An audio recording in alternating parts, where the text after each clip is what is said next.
Welcome everyone to our class today where you are going to learn super useful phrasal verbs for everyday conversations. And we're going to do this in a listen and repeat style. So you'll listen to me say a sentence and you'll repeat it out loud.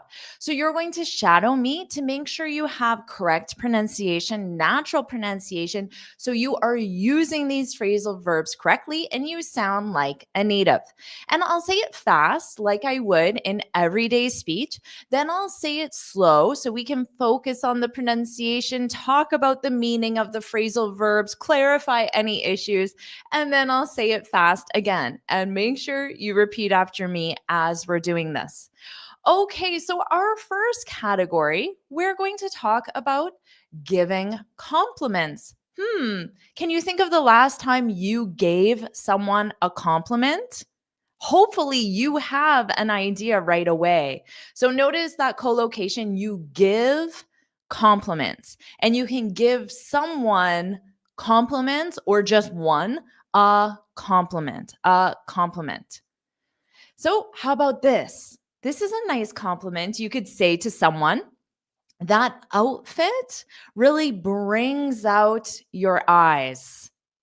So I'll say it fast because I said it slowly. I'll say it fast. And as I'm saying it, I want you to think about the phrasal verb here. What is the phrasal verb? What does the phrasal verb mean?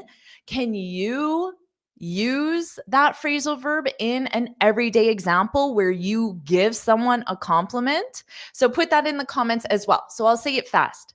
That outfit really brings out your eyes. That outfit really brings out your eyes. Oh, this is a nice thing to say to someone. That outfit. So here we don't need to pronounce that T or else it will create a pause. That outfit. So what is an outfit? Who knows what an outfit is? An outfit represents all the clothes that you're wearing. So the outfit could be the shirt. Maybe I'm wearing a scarf. So the scarf would be part of the outfit, the skirt or pants, the shoes, everything together. If I'm wearing a jacket, everything together would be an outfit. That outfit really brings out. So notice that S, we'll hear it as a voiced sound to link these two words together. Brings out. Repeat after me. Brings out. Brings out, brings out your eyes, your eyes. So notice your eyes, your eyes, your eyes. Okay, so that's slow. Now I'll say it fast again. Make sure you open your mouth and repeat after me as well. That outfit really brings out your eyes. So the phrasal verb, my smart students know this. Hidaki got it. This amazing student got it. Stefania, nice to see you got it. Hidaki, hello. Yes, the meaning of it. Iman brings out Manuel. Dorothy, awesome, everyone. Great job. Rushir, yes. Okay.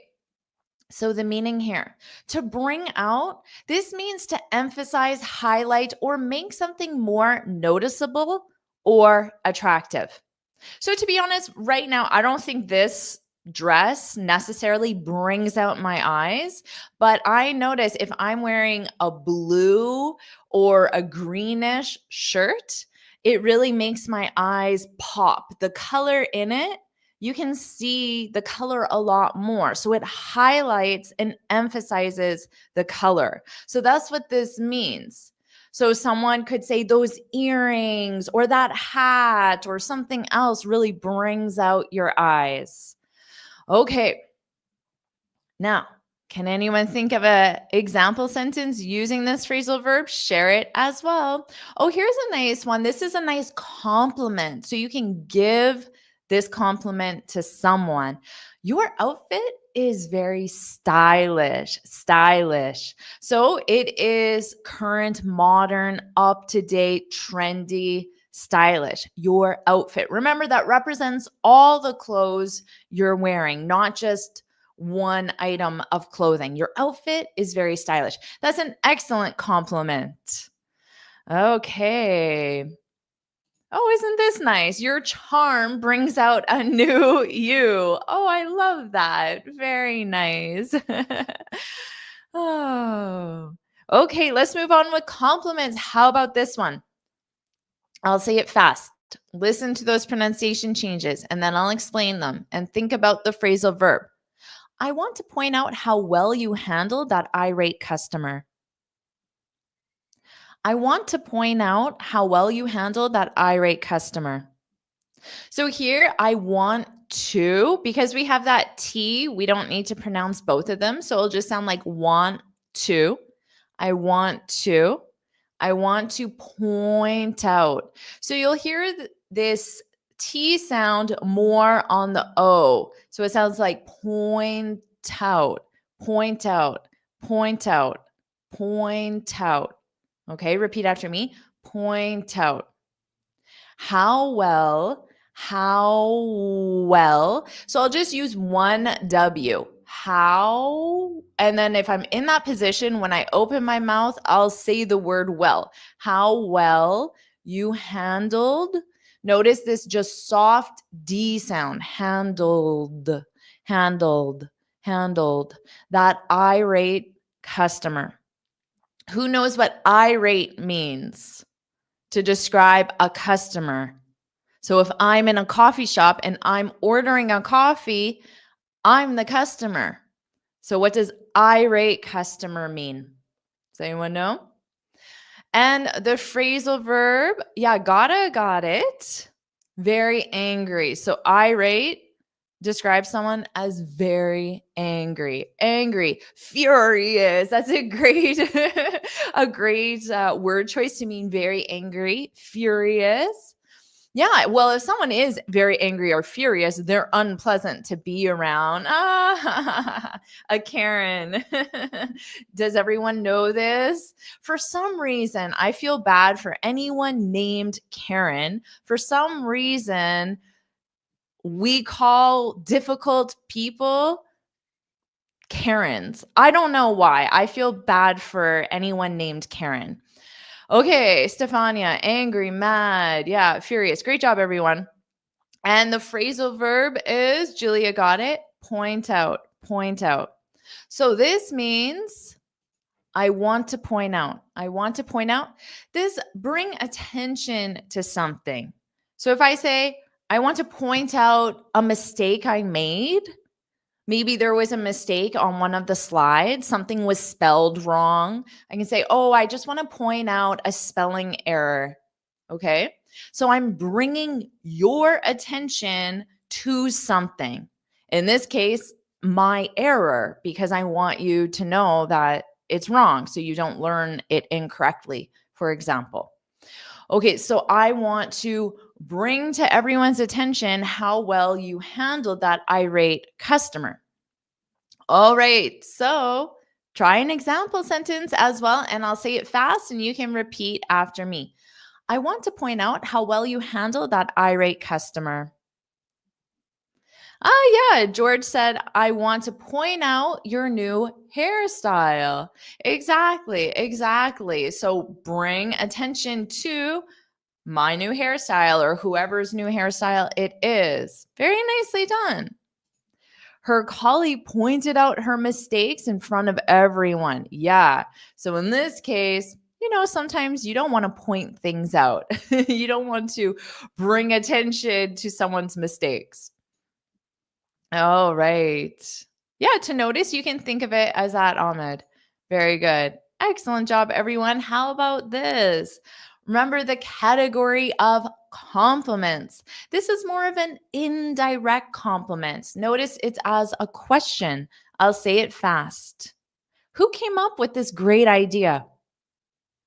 So what's the phrasal verb here? And can you use it in an example sentence? Who came up with this great idea? Who came up? So you'll hear an M sound, came up. There is a lot of linking with phrasal verbs because phrasal verbs are a verb and the preposition. The preposition often starts with a vowel sound, which is when we often link the sounds together. Came up, mop, came up. Repeat after me. Came up, came up, came up with this. So notice we have an unvoiced th with, but then we also have an unvoiced th on this, or sorry, this. We have a voiced th here. This. I want to point out my error. This. With this. So this with, but your mouth is already in that th position, right? So just push out the sound. With this. With this. Great idea. Great idea. A native speaker will probably turn this T into a soft D sound and say, great idea, the idea, the idea. So you hear a little bit of a D sound before idea. Great idea, great idea. Repeat after me, great idea. And Manuel got it to come up with, and great job, Manuel, because you noticed that additional preposition. Now, often, or sometimes with phrasal verbs, there's an additional preposition required, especially when you specify a noun. So here, the phrasal verb is to come up with something to suggest, create, or support. So here, to create or suggest an idea or plan generally, to come up with something. Who came up with this great idea? Now, by asking that question, and then someone will be like, I did. And then you'll compliment the person because you just said it's a great idea. Now, if it were who came up with this terrible idea, not going to be as likely to take responsibility, to take credit for that idea. Okay, Julia said, we need to come up with the groundbreaking ideas in the meeting. Sure, that works. Oh, right. Who came up with amazing photos? Sure, you can do that. Excellent. Swathi said, my son came up with a great plan for the summer vacation. Exactly. So make sure you compliment your son for his great idea. Excellent. Very nicely done. And notice the verb conjugation. So here, came up, that's the past simple. But when you learn the definition, it's always going to be in the infinitive. And then you have to take your verb, come, and you have to conjugate it. All right. Let's keep going. How about this one? What's the phrasal verb here? I'll say it fast. You've really stepped up lately. You've really stepped up lately. You've really stepped up. Stepped up. So you can hear a little bit of a soft D or even potentially a soft T sound. Stepped up, stepped up. Almost the same there because the pronunciation of this ED is stepped. So if I were to just say the verb, it would be stepped, stepped in the past simple. Now, if I don't have any words coming after it, I'm going to push out the air because it doesn't matter if I take a pause. Stepped. So that's why I said you might hear a soft T, but native speakers can also just change that to a soft D. Stepped up. Stepped up. And lately. You've really stepped up lately. Okay, so the phrasal verb, Julia got it. Step up, step up. Rushir got it. Danilo got it. Very nice. So what does step up mean? Let's say it's in the context of work. It could even be in the context of a family. What does that mean? Okay, well, it means maybe you're not familiar with this one. To step up, it means you take on more responsibility or you've just improved your performance. So let's say you have a teenage son at home And he normally is not very helpful around the house.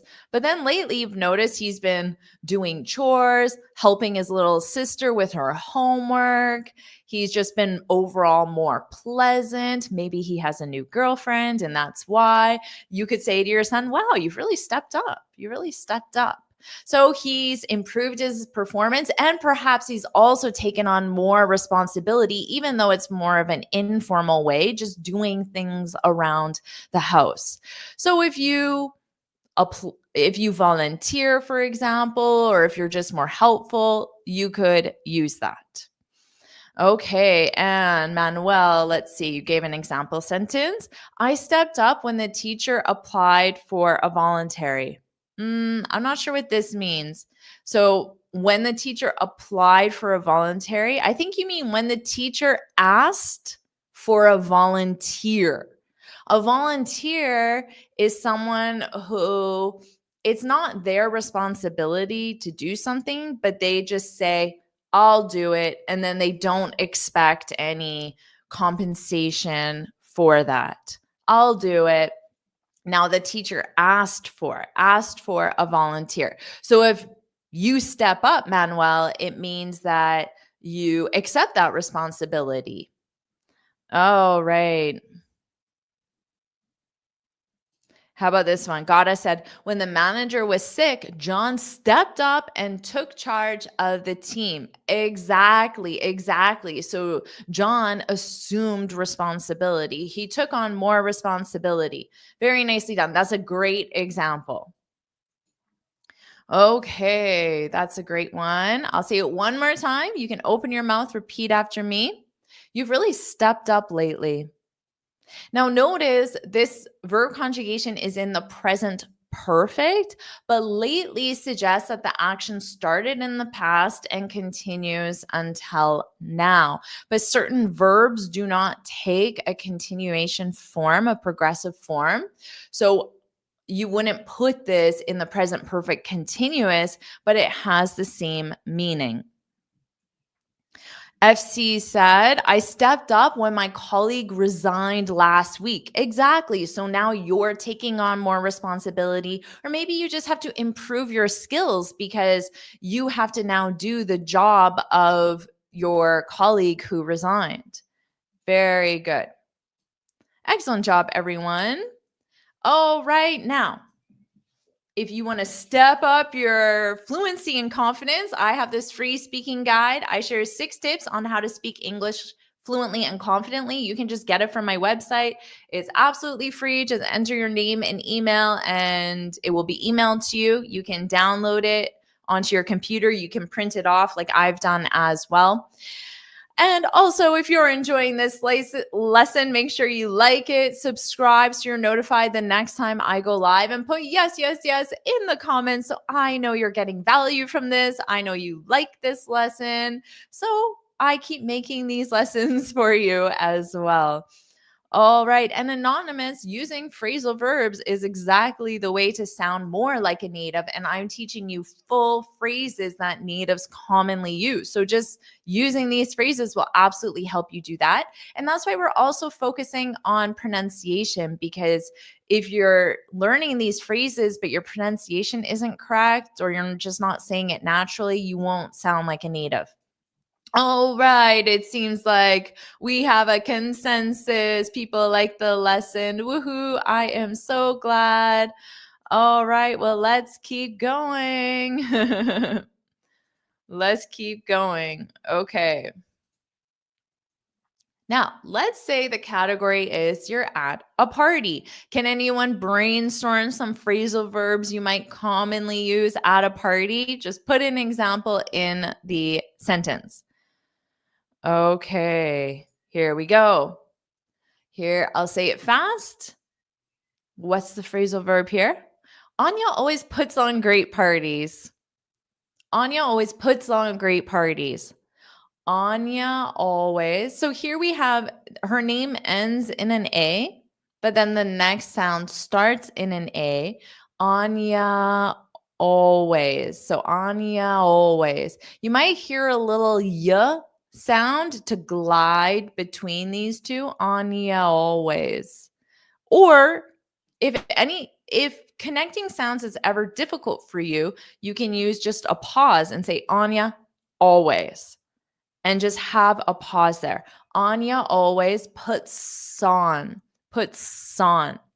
So you're going to hear that S sound. So it might sound like son, son, son, puts on, puts on, puts on great parties, great parties. Can anyone think of some synonyms for great to elevate this sentence? And what does it mean? So let's see. Rushir got the phrasal verb. Ashraf got the phrasal verb. Amin got the phrasal verb. Awesome. Puts on, puts on. Okay. Oh, puts on. Anya always puts on great teaching. Maybe, maybe. Okay, yeah, you can say outstanding or stunning parties. That could work. That could work. Now, the definition of to put something on, in this case, it's a party. So this means to organize or host an event or gathering, an event or gathering. And that's why I said maybe with this teaching example, because maybe if I'm hosting an event, so I might say, Anya always puts on great sessions or classes or lessons, but teaching is more the action. It's not the event or gathering. So you want a noun here.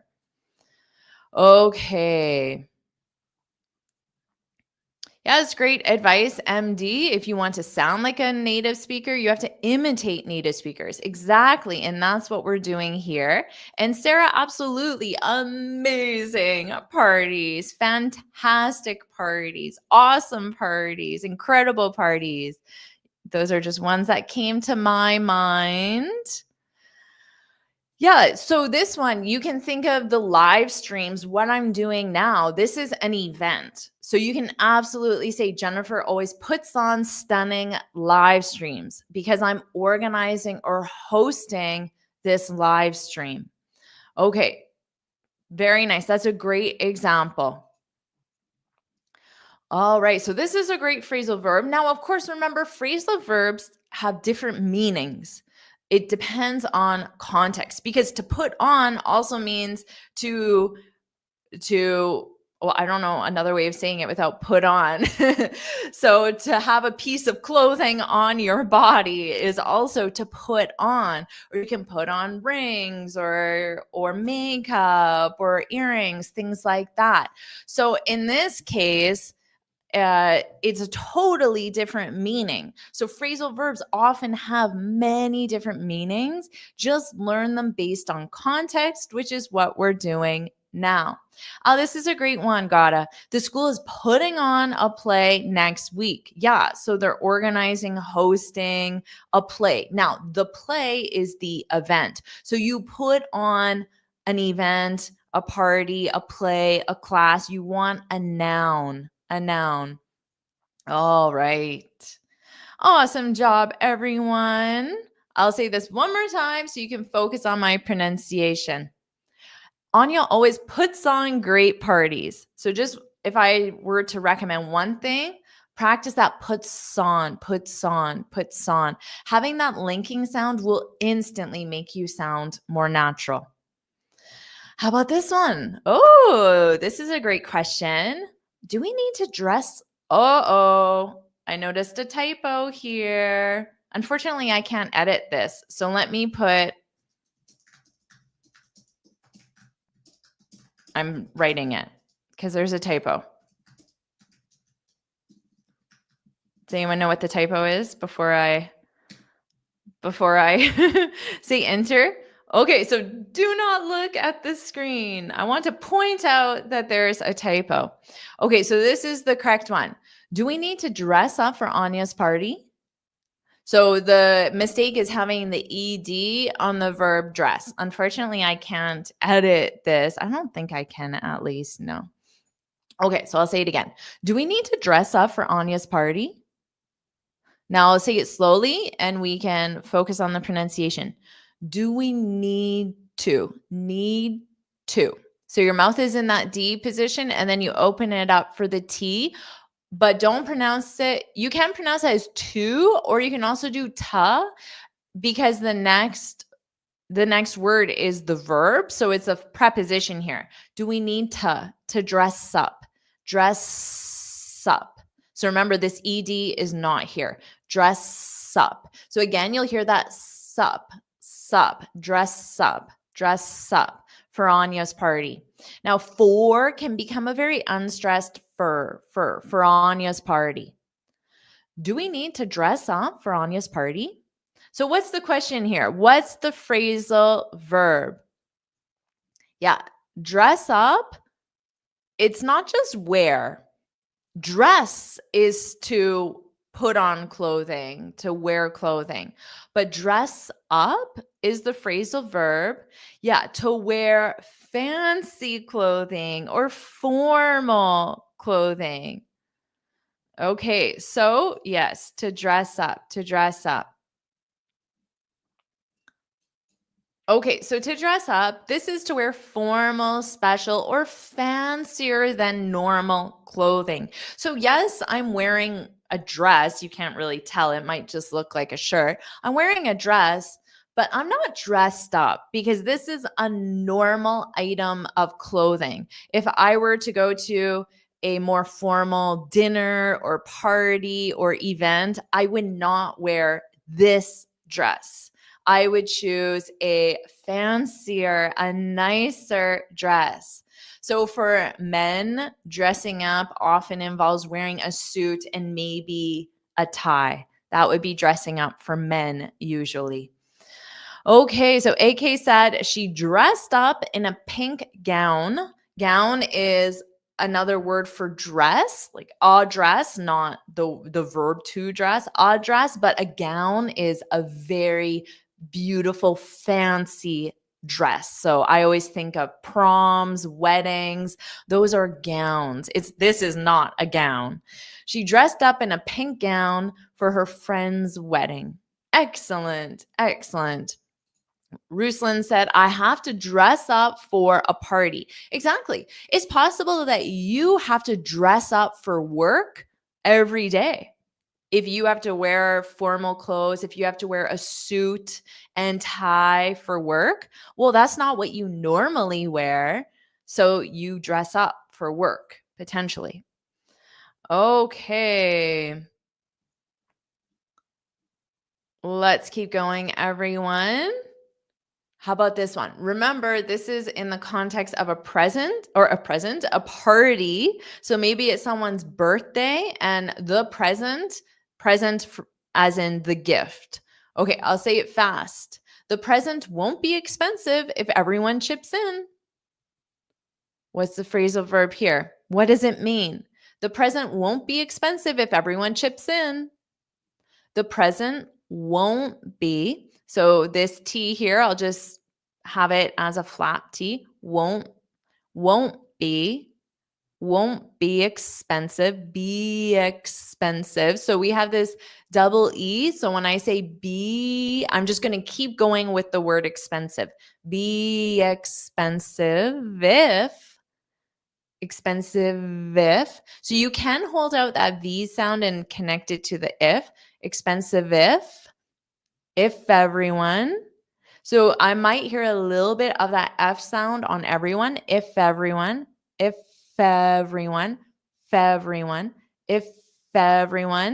chips in. So again, I'm going to hear that S on the end, in, sin, chips in.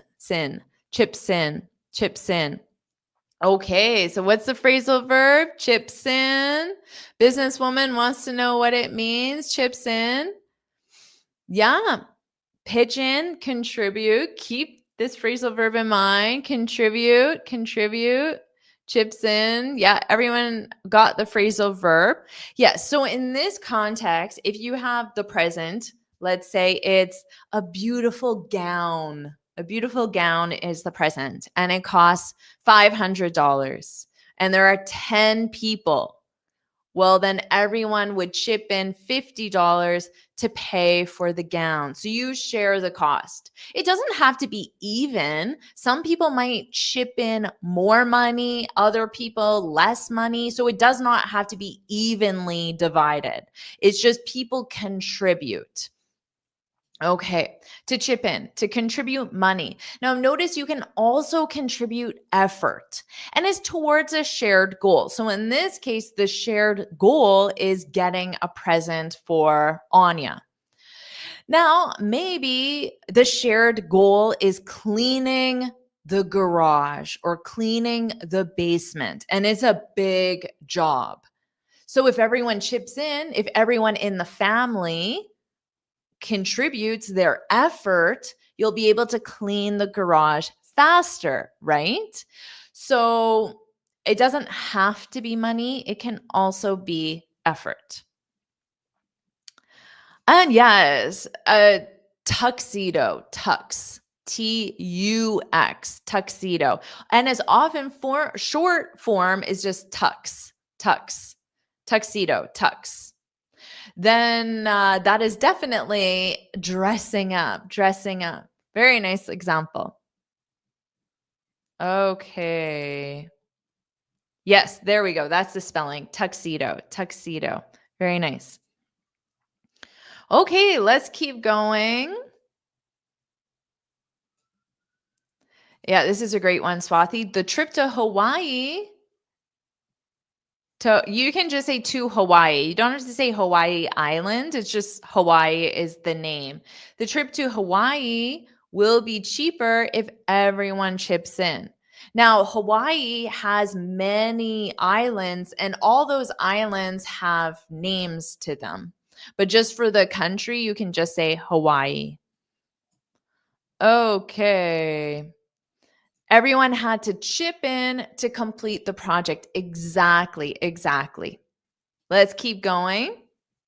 In the context of a party, don't worry about cleaning up. I'll do it tomorrow. Don't worry about cleaning up.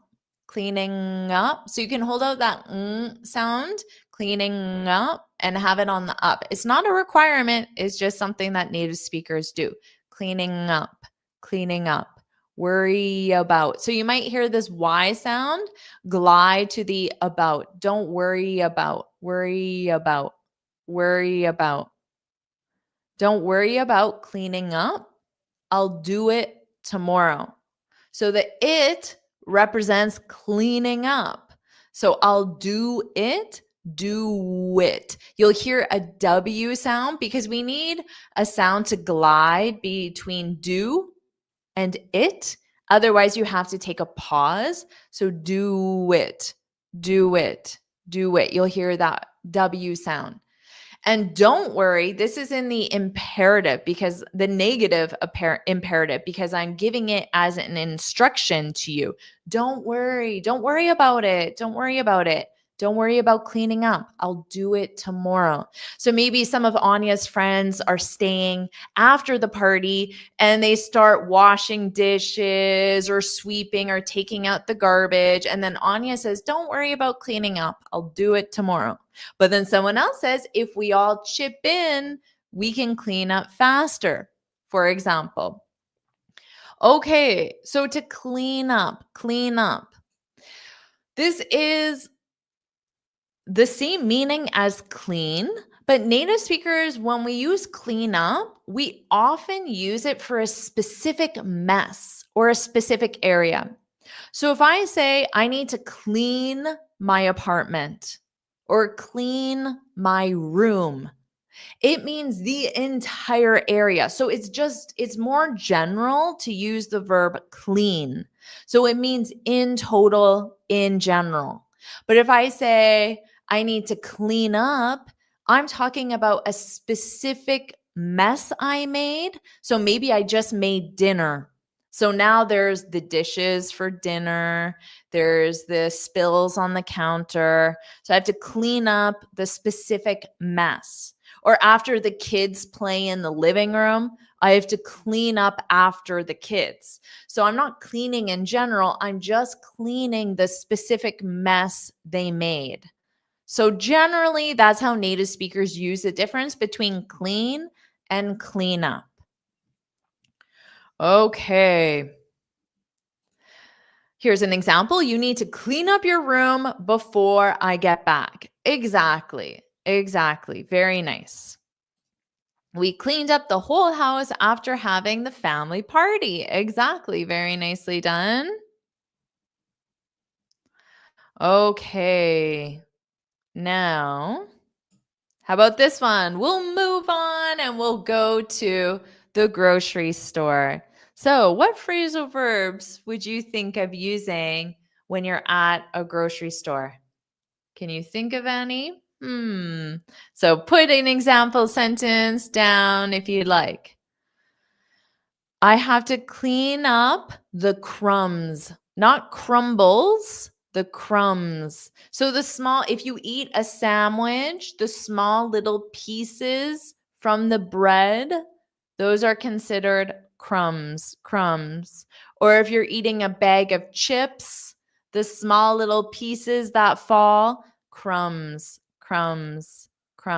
And the B is silent, crumbs. Okay.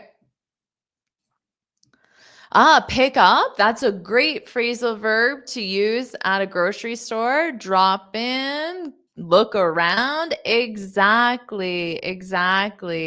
Very nice. Okay. Yeah, prepare a purchase list. This sounds a little formal, more of a direct translation. I would say make a list. I would just say make a list. And then if the person I'm talking to doesn't know I'm talking about a grocery store, I would say make a grocery list or a shopping list. So those are the two words I would use. And I would say make a list. Prepare is just a little too formal for this context. Make a grocery list, make a shopping list. I always make a list before I go to the grocery store. Okay. Yeah, a grocery list. Exactly. You can use that for sure. Now, here's the first one. So we're going to the grocery store. Well, this one you're actually at the grocery store, but we'll imagine you're going to the grocery store. And I'll say it fast. I need to stop by the bank first. I need to stop by the bank first.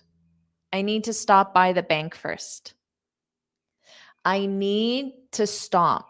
So this to can become ta. I need to. Need to. So my mouth is in that D position, but I just don't push it out. I need to. I need to stop by. Stop by. So I put my mouth in the P position, stop. And then when I open it, I say the word by. Stop by. Stop by. By the bank. The bank first. The bank first. Okay, I'll say it fast again. I need to stop by the bank first. That was a little slow. I'll say it more naturally. I need to stop by the bank first. Yeah, and maybe you need to withdraw money from the ATM. Exactly. That's the reason why. And the phrasal verb, yes, to stop by. So take out money, not just take money. You take out money from an ATM. So that would have been a perfect phrasal verb to combine with this one, but I didn't think of it. So great job. Take out money, which means to withdraw money. So to take out money is the phrasal verb form of saying withdraw money. Okay. Yes. If all of us chip in, the bill won't be too expensive. So if you have roommates, for example, or if you have grown children living in your house, or maybe you are the child, but your parents live in your house, but maybe everyone chips in for groceries. So everyone contributes money towards the groceries to chip in. Very nicely done. Okay, so to stop by, of course, this means to quickly go to a location on your way to the final destination. So let's say I'm at home, My final destination is the grocery store. And then right here is the bank. I'm just going to quickly go and then to the grocery store. So maybe every time you go out, you quickly stop by somewhere. Well, not every time, but I'm sure it happens quite a lot. Okay, Rushir said it. I have to stop by the school to pick up my kids. Exactly, exactly. So you're going to go to the school, but it sounds like if you use stop by, it just sounds like you're going to be there quickly. So you're not going to go into the school, talk to the teachers. You're just going to be there quickly. Yeah, and you can absolutely use this with going over to someone's house. I'll stop by this evening for a chat. So maybe you're a parent or a friend and they invite you over for dinner and you say, "Oh, I have such a busy day today. I can't stay for dinner, but I'll stop by after work." So you're letting this person know that you're not going to stay for a long time, but you're going to come for a short time. So it's a very useful phrasal verb to have. I need to stop by. Yeah, you would just say the cafe. The cafe is the place where you buy coffee. But coffee is just the beverage. So you wouldn't use coffee, but you could use cafe or store, shop, mall, many other nouns that represent a location, but coffee doesn't represent a location unless you say the coffee farm. And then farm is the location and coffee is just what type of farm? Yeah, cafe. Exactly. Oh, right.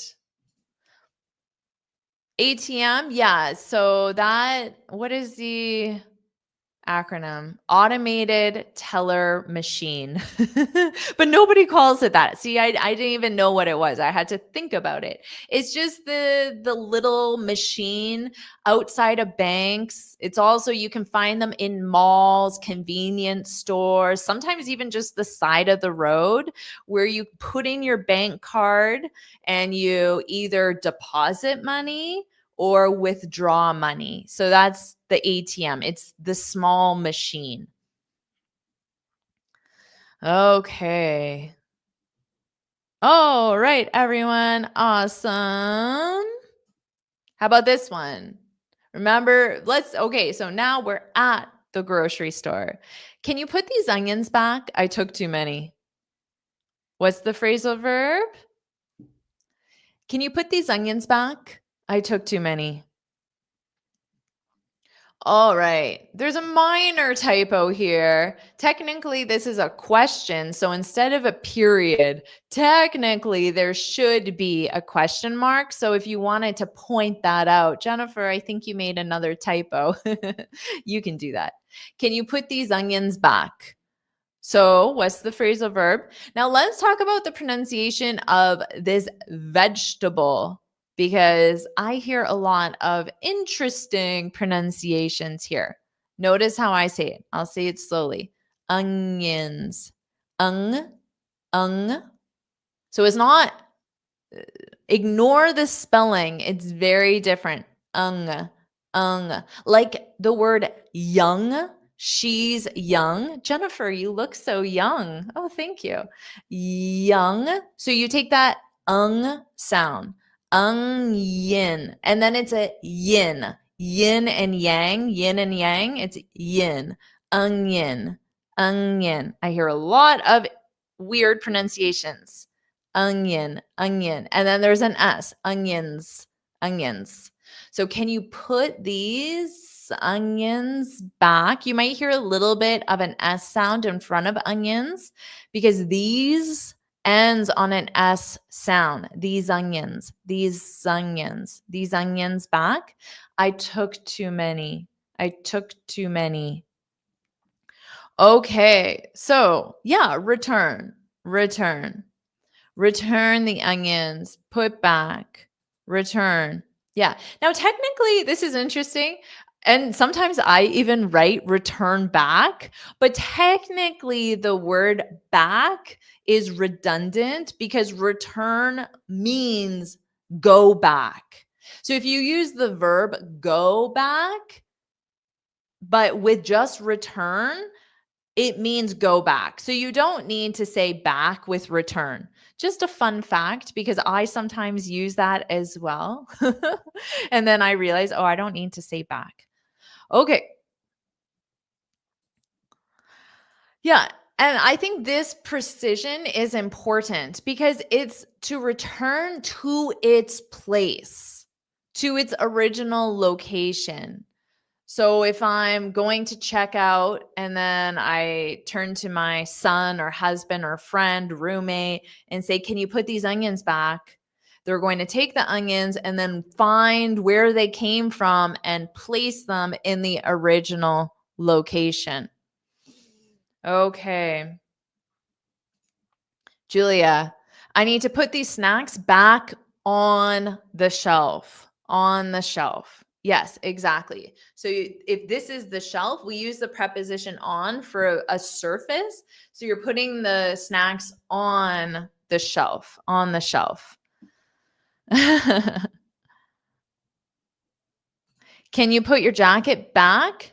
Ah, this in the closet.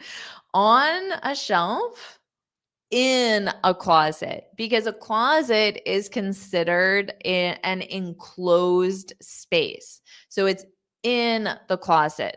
But if there's a coat rack, so a rack, you put your jacket on a coat rack, on a shelf, in the closet. Okay. And yes, you put on a hanger, a hanger. You put an item of clothing on a hanger. Exactly. Okay, everyone. Awesome job. How about this one? I'll say it fast. I've gone through the entire store and I can't find baking soda. I've gone through the entire store and I can't find baking soda. What's the phrasal verb here? I've gone through. I've gone through. Notice that pronunciation. I've. Just a very short I have. So our contraction, I've gone through. Gone through. So an unvoiced TH, through. To get that unvoiced TH, you need to put your tongue between your teeth and push out the air. Through, through, through. The entire store. Now, this the, you can pronounce it as the long vowel, the, because we have a vowel sound for the next word, entire, the entire, the in, the entire, the in, the in, the entire. I've gone through the entire store and I can't find baking soda. I can't find baking soda. Okay, so the phrasal verb to go through. Yes, very nicely done, everyone. To look for something. Yes, you can use that. To look at or examine carefully. Yes. Check. Yeah, I've checked the entire store. I've searched the entire store. Exactly. They don't have baking soda. Or usually what happens is right in front of me and I just didn't see it. Yeah, to go through, to search thoroughly. Exactly. Exactly. So I think that use of thoroughly is important here. Yeah, I've looked in every nook and cranny. So every nook and cranny means every possible location. Okay. So, of course, to go through, to examine or look at something carefully. So, when you download this free speaking guide, which you can do on my website, just go to my website, it's absolutely free. I hope you go through it. So you don't just go like this, oh, okay, and then you throw it somewhere. You go through it, you read it, you review it very carefully. Now, if I had gone through this presentation carefully, I would have noticed the typos that I've made. I did go through the presentation, but clearly I could have gone through it again. So when you're editing, it's a great use of go through, or if you're reviewing something. All right. Oops. So I'll say this fast. Where do I check out? What's the phrasal verb here? Where do I check out? Where do I? So notice there's that W sound to link them. Do I? Do I? Do I? Where do I check out? Check out. So you hear that K sound on out. Check out. Check out. Check out. Where do I check out? Where do I check out? Yeah, it can mean to leave a hotel, but remember this section is you're at a grocery store. So in this context, it wouldn't be to leave a hotel, but that absolutely is what checkout means and how it's very commonly used. So in this context, it doesn't just mean leave, because anyone can leave a grocery store. Only some people need to check out. We wouldn't use the word reception in the context of a grocery store. So remember, everyone, this is why it's always important to pay attention to context. Because if you were writing an exam and they told you the context is a grocery store and you said that checkout means leave a hotel or find the reception, it would be incorrect because that's not the right context here. Yeah, so in this case, the context is to pay for your items. So if I am in a grocery store and I say, where do I check out? It means where do I pay for the items in my shopping cart or in my basket? So the thing you push is called a shopping cart, and then the thing you hold in your hand to put items in is called a basket. So you can get a cart or a basket depending on how many items you plan to buy. Okay. Okay. Yes. So remember, checkout means to pay for goods at a store. So even when you're shopping on Amazon, what does the button say? After you put items in your shopping cart, which is what the terminology they use, even with an online store, they use the terminology cart.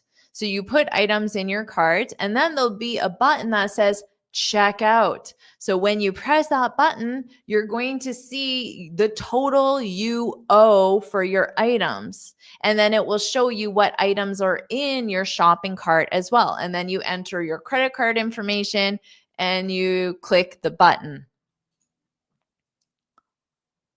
Yeah, you wouldn't say, where do I buy? If you were to change it, you would say, where do I pay? Where do I pay? So I would use that as well. So if I'm pushing my shopping cart and I see someone walk by who works at the store, I may say, excuse me, where do I pay? Where do I pay? Which is, where do I check out? Where do I pay for my items? Now, if I go in the store only to buy baking soda, I go through the entire store, there's no baking soda, I just leave the store. I don't check out because I didn't buy any items. So you only check out if you buy items. So you don't need to check out when you're at a grocery store. Okay, yes, exactly. Where do I pay? Where do I pay? You can absolutely ask this, and it's very common. I would say this as well. I would say this in a restaurant, a cafe. Where do I pay? If I'm not exactly sure. Okay. Let's keep going. Well, we'll save this category for another one because we only have 5 minutes left. So what we'll do is we'll spend 5 minutes on Q&A. So ask me anything you can ask me related to this lesson. You can keep practicing some example sentences and I can review them. And you can ask me any questions not related to this lesson as well. And I will stay for 5 minutes to answer any questions or to review your sentences as well. Yeah, you can say, it seems that we need to get in line to check out. Yeah, so you have to get in line. If there are other people waiting to check out, well, then you need to get in line. Get in line. Very nice. Okay. I'm glad you found the class useful.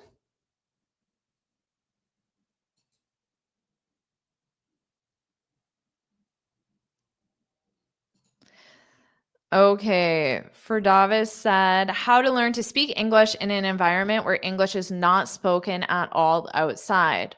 Well, what you're doing right now. I mean, English is spoken by hundreds of millions of people around the world, and we are all connected with each other online. So immerse yourself in English as much as you can. There is so much you can do. You're only really limited by your creativity and your willingness to do it or not. There's so many things to do.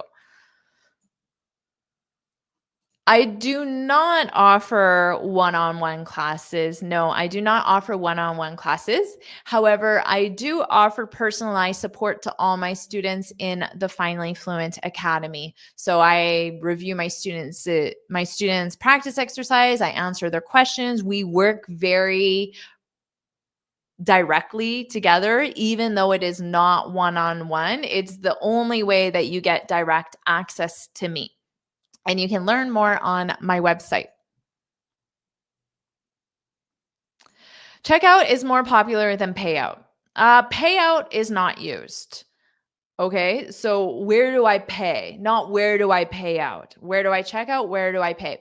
I don't think you can make like a statement like it's more popular. I don't think so.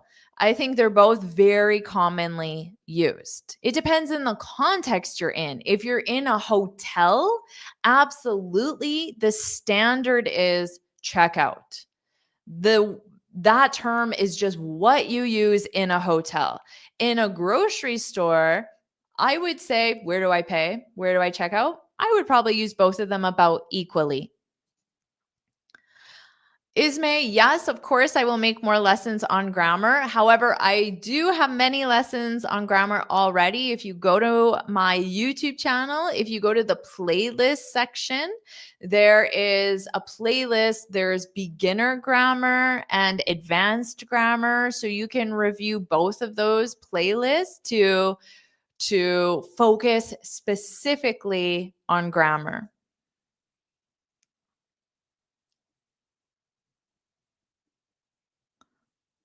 Okay, how to improve your English listening skills? Well, this is a great way, practicing listening to real world English like I'm doing now. However, it's even better if you can do that in a more realistic environment, real audio, real background noises. So TV shows, movies, YouTube, but also expanding your vocabulary with phrasal verbs, idioms, and expressions. Because if you don't know a lot of these, it will be very difficult for you. You'll hear the words, but you won't know what it means. And then also getting comfortable with fast pronunciation changes. So you can do all of that by using YouTube videos, by TV, movies, clips, things like that. Okay. Yeah, AK, there are some verbs in English where you can use both the infinitive or the gerund. And start is one of those verbs. I started to think, I started thinking. So it's just grammatically, both options are acceptable. So there is no difference between them. Oh my goodness, we have the same last name. How awesome is that? I know I like you, Adam. You can go to my website, jforestenglish.com. Easy for you to spell it. So just add a J in front of it, jforestenglish.com.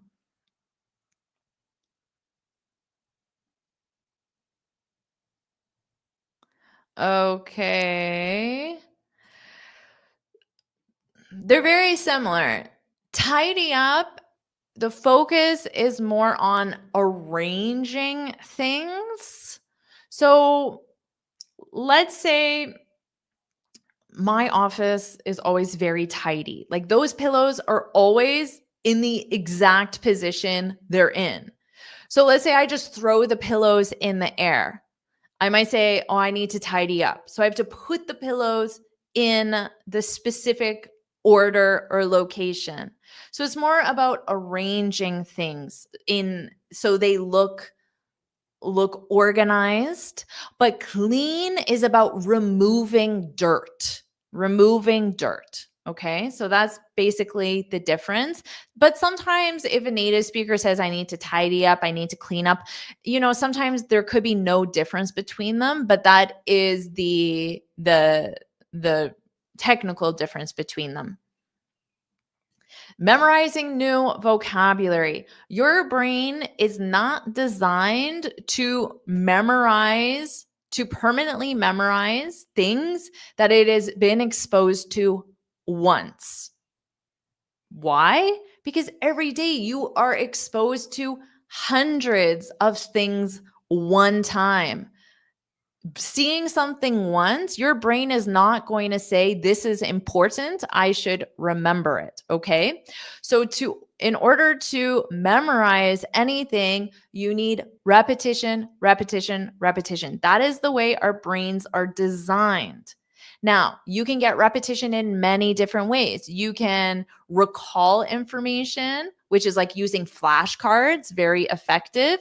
You can write example sentences down. That's getting repetition. You can form sentences out loud. That's getting repetition. And I recommend you try to get repetition in as many different ways as you can. But if you're not repeating information, you will not remember it.